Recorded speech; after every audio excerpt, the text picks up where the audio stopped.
ఎల్లుండి మే 13వ తారీఖు నాడు పార్లమెంట్ ఎలక్షన్స్ జరగబోతా ఉన్నాయి. అందులో భాగంగా ఈ last 72 hours, last 48 hours standard operating procedures ఉంటాయి.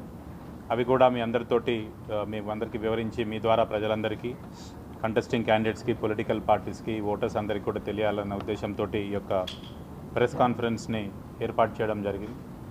ఈ లాస్ట్ 72 అవర్స్లో అంటే నిన్న సాయంత్రం ఈవినింగ్ 6 గంటల నుంచి అన్నీ కూడా ఇంటర్ స్టేట్ చెక్ పోస్టులు, ఇంటర్ డిస్ట్రిక్ట్ చెక్ పోస్టులను మళ్ళీ యాక్టివేట్ చేయడం జరిగింది. అన్ని వెహికల్స్ని కూడా ప్రాపర్గా చెక్ చేయడము, ఇవన్నీ కూడా అన్నీ ఎక్కడైతే మనము చెక్ పోస్టులు పెట్టామో అక్కడ స్ట్రెంథనింగ్ చేయడము, ఈ స్పెషల్ ఎస్ఎస్టీస్ ద్వారా, ఆ తర్వాత ఫ్లయింగ్ స్క్వాడ్స్ ద్వారా, మోడల్ కోడ్ టీమ్స్ ద్వారా ఇవన్నీ కూడా ఐడెంటిఫై చేసి ఇలా 72 అవర్స్ని ఫర్దర్ మన విజిలెన్స్ని ఎక్కువ యాక్టివేట్ చేయడం జరిగింది. ఆ తర్వాత 48 అవర్స్ అంటే ఈరోజు ఇప్పుడు మనకు 6 o'clock నుంచి సైలెన్స్ పీరియడ్ అన్నది స్టార్ట్ అవుతుంది. ఈ సైలెన్స్ పీరియడ్లో డిస్ట్రిక్ట్లో మన జిల్లాలో 144 సెక్షన్ ఇవ్వడం జరిగింది. అలానే మిగతా జిల్లాలో కూడా ఈ పార్లమెంట్కి సంబంధించిన మిగతా 3 జిల్లాల్లో కూడా 144 సెక్షన్ ఇవ్వడం జరిగింది. ఈ సైలెన్స్ పీరియడ్లో డ్రై డేని కూడా డిక్లేర్ చేయడం జరిగింది. అన్నీ కూడా షాప్స్ అన్నీ కూడా డ్రై డే డిక్లేర్ చేయడం జరిగింది, liquor shops and other things. So అవన్నీ కూడా ఇమ్మీడియట్గా క్లోజ్ అవుతాయి. ఆ తర్వాత ముఖ్యంగా ఎవరైతే contesting candidates, political parties vehicle permission తీసుకున్నారో, పబ్లిక్ మీటింగ్ కోసం పర్మిషన్ తీసుకున్నారో, ఇవన్నీ కూడా 6 o'clock తర్వాత they come to a stand still. అంటే దాని తర్వాత ఏ వెహికల్ కూడా ప్రచారం చేయడానికి లేదు, ఎక్కడ కూడా మీటింగ్స్ కండక్ట్ చేయడానికి లేదు.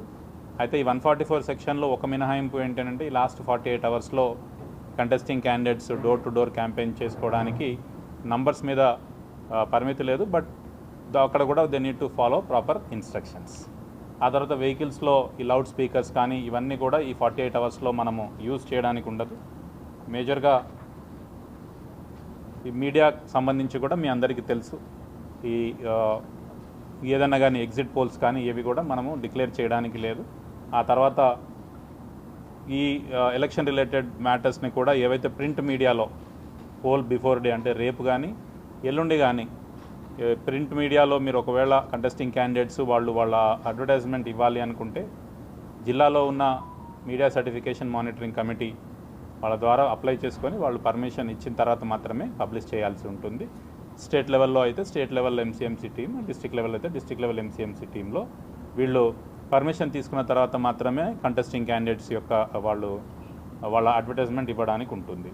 ఇంకోటి కూడా ఏంటి అని అంటే ఈ అథారిటీ లెటర్స్ కూడా మీడియా పర్సన్స్ అందరికి కూడా అథారిటీ లెటర్స్ త్రూ డిపిఆర్ఓ మనము మీ అందరికీ కూడా ఇవ్వడం జరిగింది. సో ఆ అథారిటీ లెటర్లో ఉన్న కండిషన్స్ ప్రకారం మీరంతా కూడా ఫాలో అయ్యి అందరికి కూడా సహకరించాలని ఒక రిక్వెస్ట్ చేస్తూ ఉన్నాం. నెక్స్ట్ ముఖ్యంగా పబ్లికేషన్ ఆఫ్ క్రిమినల్ యాంటీసిడెంట్స్. ఈ ఎవరైతే కంటెస్టింగ్ క్యాండిడేట్స్ ఉన్నారో, రికగ్నైజ్డ్ పార్టీస్ నుంచి ఉన్న కంటెస్టింగ్ క్యాండిడేట్స్ ఉన్నారో వాళ్ళ క్రిమినల్ యాంటీసిడెంట్స్, క్రిమినల్ కేసెస్ ఏమన్నా ఉండేవి క్యాండిడేట్స్ అయితే C1 ఫార్మాట్ అని ఉంటుంది, పార్టీస్ అయితే C2 ఫార్మాట్ అని ఉంటుంది. ఆ C2 ఫార్మాట్లో పార్టీ వాళ్ళు C1 కంటెస్టింగ్ క్యాండిడేట్స్ ఈ రోజు వరకు పబ్లిష్ చేయాల్సిన లాస్ట్ డేట్ ఉంది. ఆ తర్వాత మేజర్గా పొలిటికల్ పార్టీస్, కంటెస్టింగ్ క్యాండిడేట్స్కి మోడల్ కోడ్ అన్నది కంటిన్యూస్గా వర్తిస్తుంది. ఇందులో అంతా కూడా అందరూ పీస్ఫుల్గా ఎలక్షన్ కండక్ట్ చేసేటట్టు అందరూ కూడా బిహేవ్ చేయాలి. దాంట్లో మేజర్గా ఏంటంటే distribution of cash, liquor, other freebies should be completely avoided and they should only ఏంటంటే డోర్ టు డోర్ క్యాంపెయిన్ మాత్రమే చేసుకోవడానికి అవకాశం ఉంటుంది. మిగతాది ఏంటి అంటే పోలింగ్ రోజు కూడా అన్నెసరీ క్రౌడ్ని పోలింగ్ స్టేషన్స్ దగ్గర they should not be allowed to come. దీంట్లో కంటెస్టింగ్ క్యాండిడేట్స్, పొలిటికల్ పార్టీస్ వాళ్ళు కూడా సహకరించాలి. సీజర్స్ చూస్తే కనుక ఇప్పటివరకు seizures cash seized is almost మనకు 2.46 crores. Out of that cash released is 2.19 crores. Liquor seized is worth 1.81 crores. ఆ డీటెయిల్స్ అన్నీ ఎస్పీ గారు కూడా చెప్తారు. పోలింగ్ టైమింగ్ కూడా మీ ద్వారా ప్రజలందరూ, ఓటర్లందరూ కూడా గమనించాల్సింది ఏంటి అని అంటే మార్నింగ్ మనకు 7 నుంచి ఈవినింగ్ 6 o'clock వరకు పోలింగ్ జరుగుతుంది. సో ముందు 5 o'clock అని అన్నారు, ఆ తర్వాత అన్ని పార్టీస్ వాళ్ళు రిక్వెస్ట్ చేయడంతో ఎలక్షన్ కమిషన్ మన పార్లమెంట్కి సంబంధించి దాన్ని 6 గంటల వరకు పొడిగించడం జరిగింది.